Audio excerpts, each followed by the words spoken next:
नमस्कार, मैं हूं प्रकाश श्रीवास्तव। हमारे खास कार्यक्रम पूरा सच में आपका स्वागत है। और खबरों की दुनिया में पूरा सच बहुत जरूरी होता है, क्योंकि झूठ से भी खतरनाक होता है अधूरा सच, और इसी तरह खतरनाक होती है अधूरी खबर। इसलिए हर खबर का पूरा सच हम आपको बताएंगे, वो भी तथ्यों, तर्कों और सबूतों के साथ। तो आइए बिना देर किए देखते हैं पूरा सच।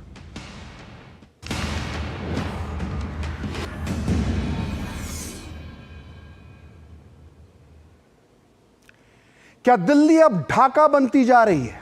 क्या दिल्ली में अब इतने बांग्लादेशी हो चुके हैं कि यहां का पूरा सामाजिक ताना बाना बिगड़ चुका है? क्या बांग्लादेशियों की वजह से दिल्ली में जनसंख्या असंतुलन हो रहा है? क्या अवैध घुसपैठ की वजह से दिल्ली में मुसलमानों की आबादी बहुत तेजी से बढ़ रही है? क्या अगले कुछ सालों में दिल्ली में हिंदू अल्पसंख्यक हो जाएंगे? क्या अवैध घुसपैठियों को दिल्ली में बसाने के लिए मौलवी और मौलानाओं का नेटवर्क काम कर रहा है? क्या बांग्लादेशी और रोहिंग्या मुसलमानों की वजह से दिल्ली में यूपी और बिहार के मजदूरों को काम मिलना बंद हो गया है? ये वो सारे सवाल हैं जिनका जवाब एक रिपोर्ट में दिया गया है। ये रिपोर्ट जवाहरलाल यूनिवर्सिटी यानी जेएनयू ने एक रिसर्च के बाद तैयार की है। क्या इस रिपोर्ट का क्या है पूरा सच, और दिल्ली में रहते हैं कितने बांग्लादेशी, आज बताएंगे पूरा सच में। तो देखते हैं पूरा सच पूरे विस्तार के साथ। तो दिल्ली में बहुत तेजी से बढ़ रही है मुस्लिम आबादी और कम होती जा रही है हिंदुओं की जनसंख्या। दिल्ली के जवाहरलाल नेहरू यूनिवर्सिटी यानी जेएनयू ने इसी मामले पर एक रिपोर्ट जारी की है, जिसमें कई चौंकाने वाले खुलासे किए गए हैं। इस रिपोर्ट में बताया गया है कि राजधानी दिल्ली में भी बड़ी संख्या में अवैध अप्रवासी यानी अवैध घुसपैठिए रह रहे हैं, जिनमें मुस्लिम, बांग्लादेशी और रोहिंग्या मुस्लिमों की सबसे ज्यादा आबादी है। रिपोर्ट में कहा गया है कि दिल्ली में घुसपैठियों ने शहर के जो डेमोग्राफी है उसको काफी हद तक बदल दिया है। आइए ग्राफिक्स के जरिए समझते हैं कि इस रिपोर्ट में कौन कौन से बड़े खुलासे किए गए हैं।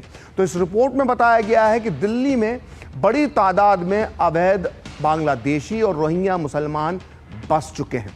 रिपोर्ट में दावा किया गया है कि दिल्ली में रहने वाले अवैध घुसपैठियों में करीब 96%, जी हाँ 96% मुसलमान हैं।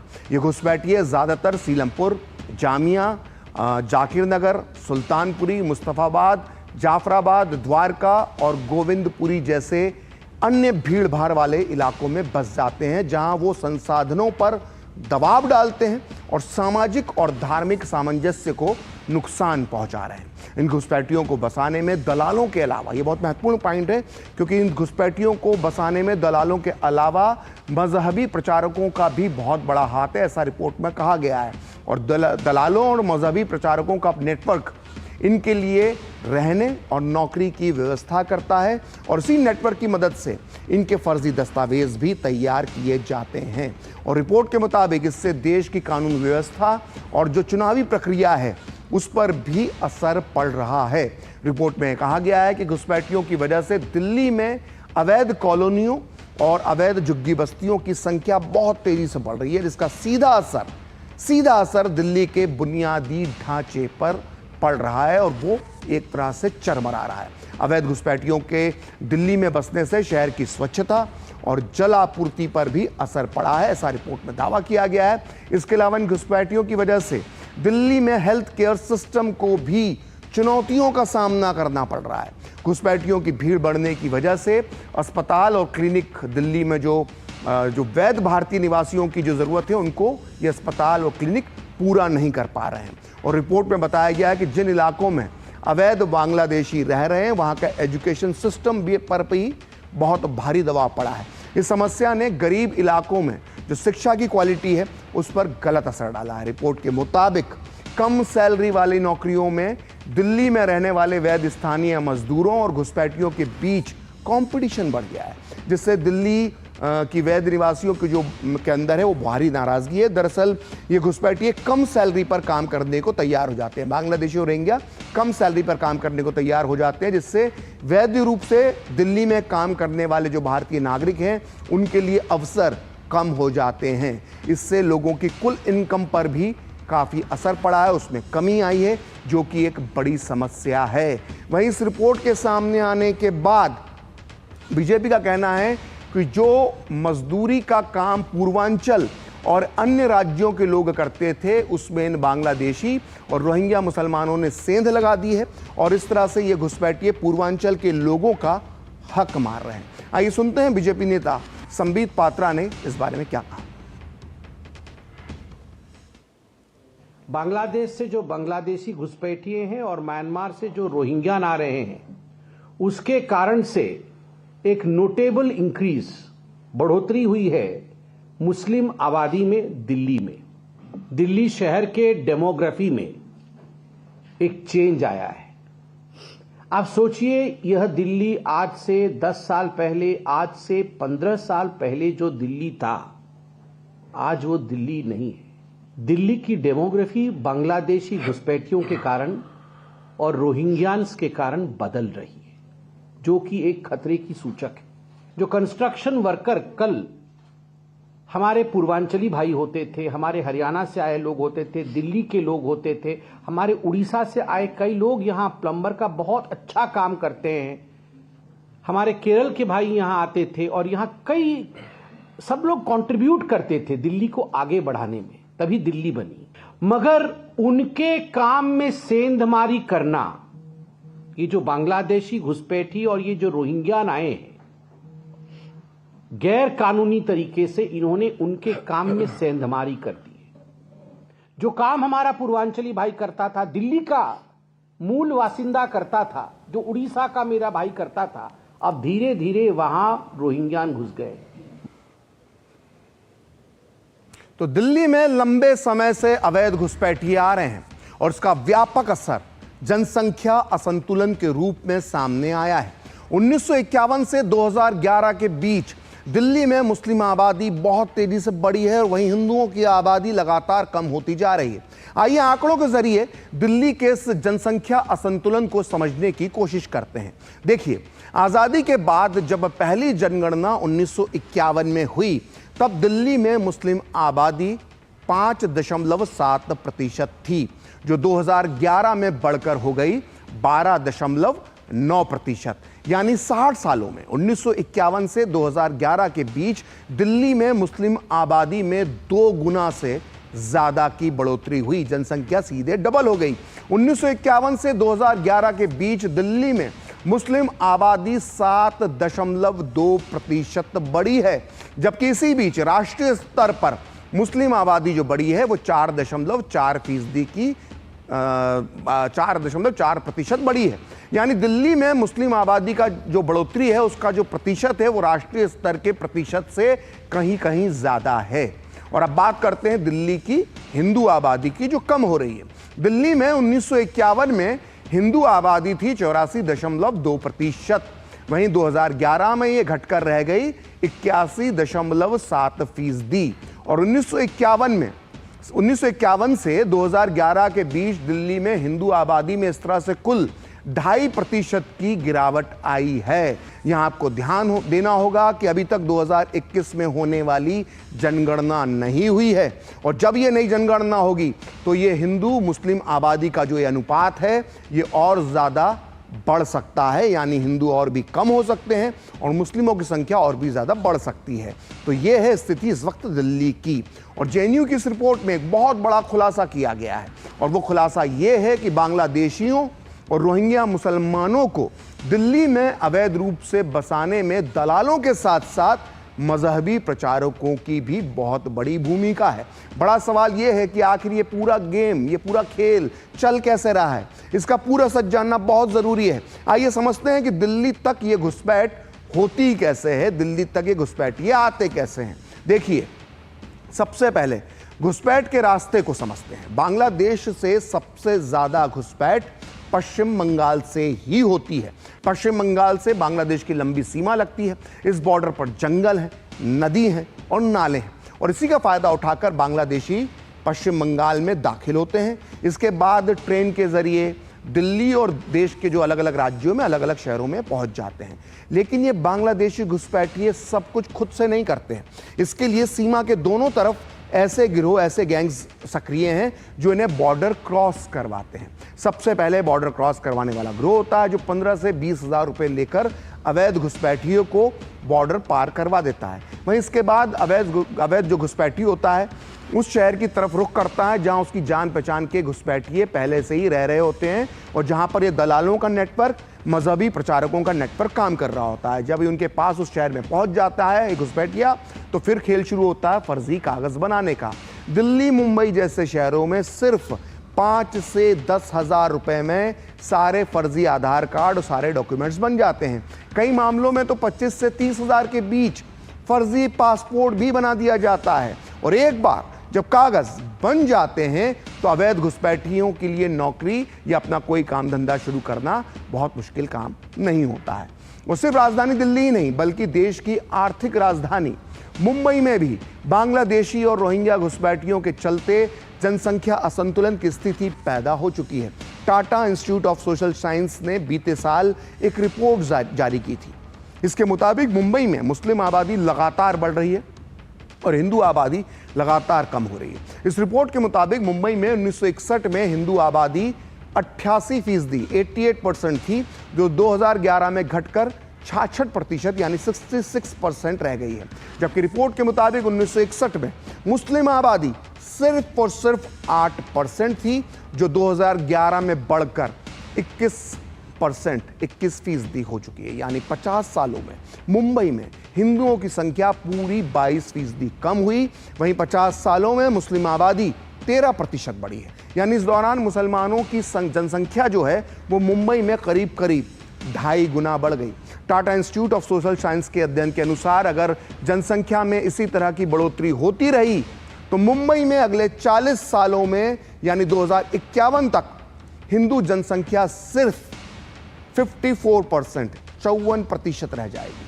वहीं दूसरी तरफ मुस्लिम आबादी 30% से ज्यादा बढ़ सकती है। इस रिपोर्ट में यह भी दावा किया गया है कि मुंबई में बांग्लादेश और रोहिंग्या घुसपैठियों की जो संख्या है वो लगातार बढ़ रही है और कुछ राजनीतिक दल वोट बैंक की राजनीति के लिए इन घुसपैठियों का इस्तेमाल कर रहे हैं। रिपोर्ट के मुताबिक ये घुसपैठिए फेक वोटर आईडी कार्ड हासिल कर रहे हैं। अवैध घुसपैठियों ने मुंबई की जो झुग्गियों में बहुत ज़्यादा भीड़ बढ़ाई है, जिससे स्वास्थ्य सेवा, शिक्षा और स्वच्छता, जल आपूर्ति, बिजली जैसी सार्वजनिक सेवाएं जो हैं वो प्रभावित हो रही हैं और संसाधनों पर बोझ बढ़ रहा है। ये बहुत बड़ी समस्या है पूरे भारत के लिए।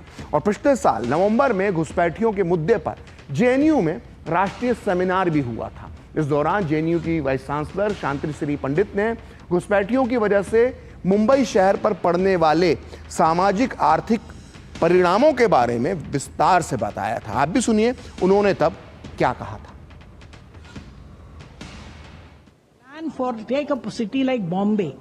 They plan for 100 people, and if there are 150 people, that 50 people who come in illegally are the first ones who will go and take all your amenities.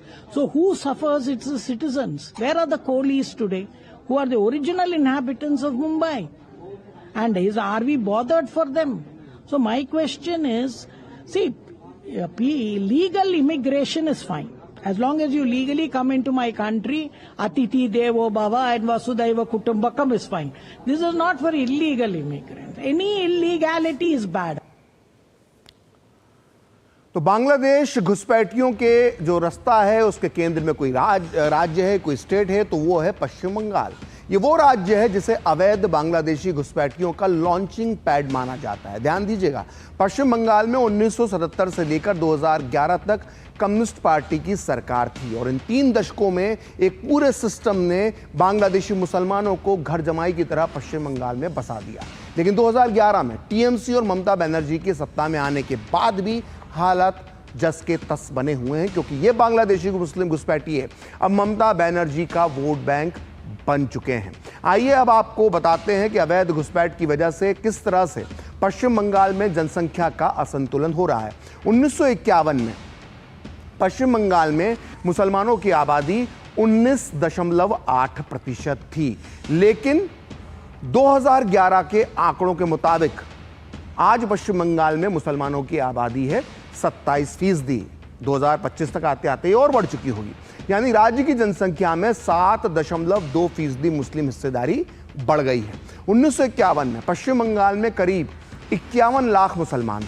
वहीं 2011 में मुसलमानों की आबादी पश्चिम बंगाल में करीब करीब 2,47,00,000 हो चुकी है, यानी करीब करीब 5 गुना की बढ़ोतरी मुस्लिम आबादी में पश्चिम बंगाल में हुई है। अगर पूरे देश से इसकी तुलना की जाए तो आज़ादी के बाद से पूरे देश में मुसलमानों की आबादी जो है वो 4.3 4.4 के आसपास उस प्रतिशत से बढ़ी है। वहीं बंगाल में बढ़ोतरी का यह प्रतिशत है 7.2, जो ठीक दिल्ली वाला है। यानी पूरे देश के औसत के मुकाबले में बंगाल में मुसलमानों की आबादी बहुत तेजी से आज़ादी के बाद बढ़ी है। पश्चिम बंगाल में 1951 में जहां 78.7% हिंदू थे, वहीं 2011 में इनकी हिस्सेदारी घटकर हो गई है 70.5%, यानी लगातार हिंदू पश्चिम बंगाल में कम हो रहे हैं। यानी हिंदुओं की आबादी में पूरे अगर हम कैलकुलेशन करें तो 8.2% की गिरावट पश्चिम बंगाल में आई है। और आइए अब बात करते हैं बंगाल के पड़ोसी राज्य असम की, जहां कई दशकों से बांग्लादेशी घुसपैठ एक बहुत बड़ा राजनीतिक और सामाजिक मुद्दा है। असम की जनसंख्या के आंकड़े देखने पर पता चलता है कि आज़ादी के बाद से यहां जमकर जनसंख्या संतुलन हुआ है और इसके पीछे बांग्लादेश से हुई घुसपैठ सबसे बड़ा कारण है। आइए आंकड़ों के जरिए देखते हैं असम में जनसंख्या का संतुलन का पूरा सच क्या है। देखिए, आज़ादी के बाद जब 1951 में पहली बार असम में जनगणना हुई तो असम में मुस्लिम आबादी थी 22.6% और 20 साल बाद 1971 में असम में मुस्लिम आबादी बढ़कर हो गई 24.6% और इसके बाद 1991 में पूरे 20 साल बाद असम में मुसलमानों की संख्या हो गई 28.4%। वहीं 2001 में असम में मुस्लिम आबादी ने सीधे 31% के आंकड़े को छू लिया। वहीं पिछली जनगणना यानी 2011 में असम में मुसलमानों की संख्या हो चुकी है 34.2% और यही हाल रहा तो जानकारों का मानना है कि असम में अगली जनगणना में राज्य में मुसलमानों की संख्या करीब 40% तक हो जाएगी और ये सब हो रहा है बांग्लादेशी घुसपैठियों की वजह से। तो दिल्ली, मुंबई, बंगाल और असम के बाद अब बात करते हैं आदिवासी राज्य झारखंड की, जहां बांग्लादेशी घुसपैठी जो हैं वो बड़ी तादाद में वहां फन फैलाए बैठे हैं। आंकड़े चीख चीख कर इस बात की गवाही देते हैं कि झारखंड के सबसे महत्वपूर्ण इलाका माने जाने वाले जो आदिवासी इलाका है संथाल परगना डिवीजन में घुसपैठ की वजह से मुस्लिम आबादी तेजी से बढ़ रही है, वहीं आदिवासी आबादी की जनसंख्या में तेजी से गिरावट आ रही है। आइए आंकड़ों के साथ देखते हैं इस इलाके का पूरा सच। देखिए, 1951 में संथाल परगना में आदिवासियों की जो आबादी थी वो थी 44.7%। वहीं इस इलाके में तब मुस्लिम हुआ करते थे 9.4%। अब बात करते हैं 2011 की जनसंख्या की। 2011 में यहां आदिवासी समाज की आबादी बची है सिर्फ और सिर्फ 28.1%, जबकि मुस्लिम आबादी बढ़कर हो चुकी है 22.7% के स्तर पर। यानी 1951 से लेकर 2011 तक 60 सालों में आदिवासी आबादी 44.7% से घटकर 28.1% बची है और यानी इसमें पूरे 16.6% की गिरावट आई है। यानी साफ शब्दों में कहें तो हमारे आदिवासी भाई इस इलाके में सीधे सीधे संख्या में 1/3 कम हो गए हैं। वहीं 1951 से लेकर 2011 तक 60 सालों में मुस्लिम आबादी 9.4% से बढ़कर अब 22.7% के स्तर पर पहुंच गई है। यानी इसमें पूरे 13.3% का इजाफा हुआ है।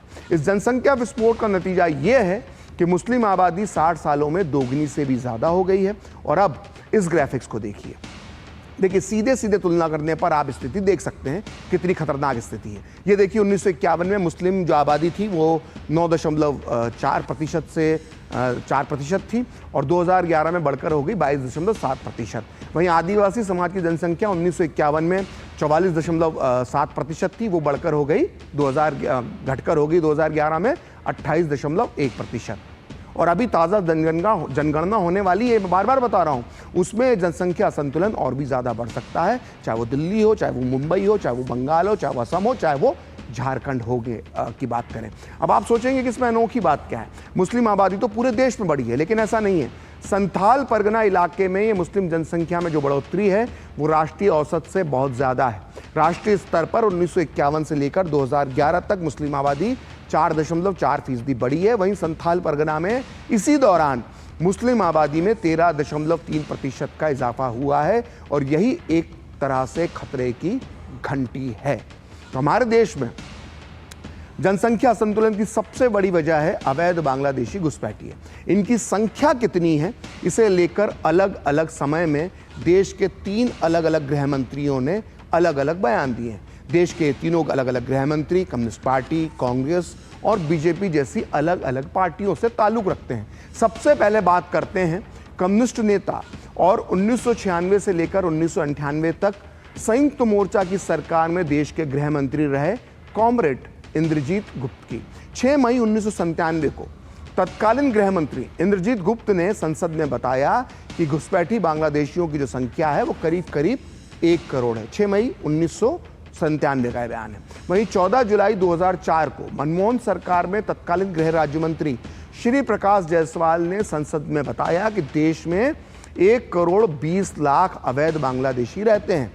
और 16 नवंबर 2016 को तत्कालीन गृह राज्य मंत्री किरेन रिजिजू ने बताया कि पूरे भारत में बांग्लादेशी घुसपैठियों की तादाद करीब करीब 2 करोड़ है। तो सुना आपने, गृह मंत्रालय के मुताबिक करीब 2 करोड़ बांग्लादेशी भारत में रहते हैं। और ये बात सिर्फ बीजेपी सरकार ने नहीं मानी है, बल्कि कम्युनिस्ट पार्टी और कांग्रेस के गृह मंत्री भी इस बात को मान चुके हैं। यानी ये कहा जा सकता है कि ये एक बहुत गंभीर, बहुत बड़ी और बहुत विकराल समस्या है। तो पूरा सच में वक्त एक ब्रेक का, और ब्रेक के बाद बताएंगे संसद में राहुल गांधी का चीन प्रेम वाला भाषण।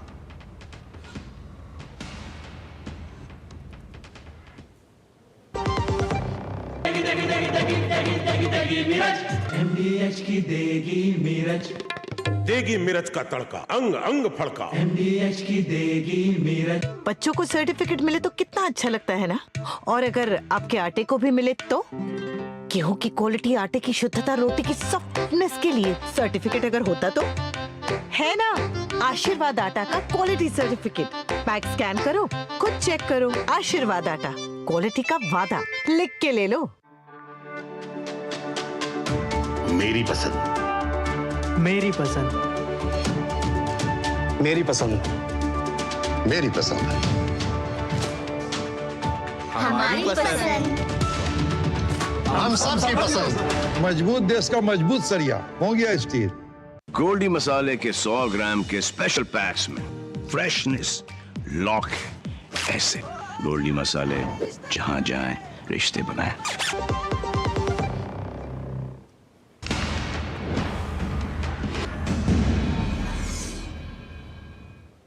तो ब्रेक के बाद पूरा सच में आपका फिर से स्वागत है। अब हम आपको बताते हैं कि धन्यवाद प्रस्ताव पर चर्चा के दौरान लोकसभा में नेता प्रतिपक्ष राहुल गांधी ने भारतीय विदेश नीति और सीमा सुरक्षा को लेकर कई ऐसे विवादित दावे किए जिससे सदन में हंगामा शुरू हो गया। राहुल गांधी ने कहा कि आज लड़ाई औद्योगिक स्तर पर लड़ी जा रही है और चीन इस मामले में भारत से आगे है। बात यही नहीं रुकी। राहुल ने दावा किया कि चीन ने भारत के 4000 वर्ग किलोमीटर क्षेत्र पर कब्जा कर रखा है और प्रधानमंत्री इनकार कर रहे हैं, लेकिन सेना ने पीएम के बयान से असहमति जताई। राहुल गांधी ने साफ तौर से प्रधानमंत्री और भारतीय सेना के बयान को विरोधाभासी साबित करने की कोशिश की। इस पर सत्ता पक्ष ने आपत्ति जताई और कहा कि नेता विपक्ष बिना तथ्यों के पर आधारहीन बातें कर रहे हैं। वहीं लोकसभा अध्यक्ष ओम बिरला ने भी राहुल गांधी से उनके बयान के पक्ष में सबूत देने को कहा। आइए सुनते हैं किसने क्या कहा। Today we have the Chinese, and the Prime Minister has denied it, and the army has contradicted the Prime Minister. The army has disagreed with the Prime Minister that China is sitting on 4,000 square kilometers of our land, of our territory.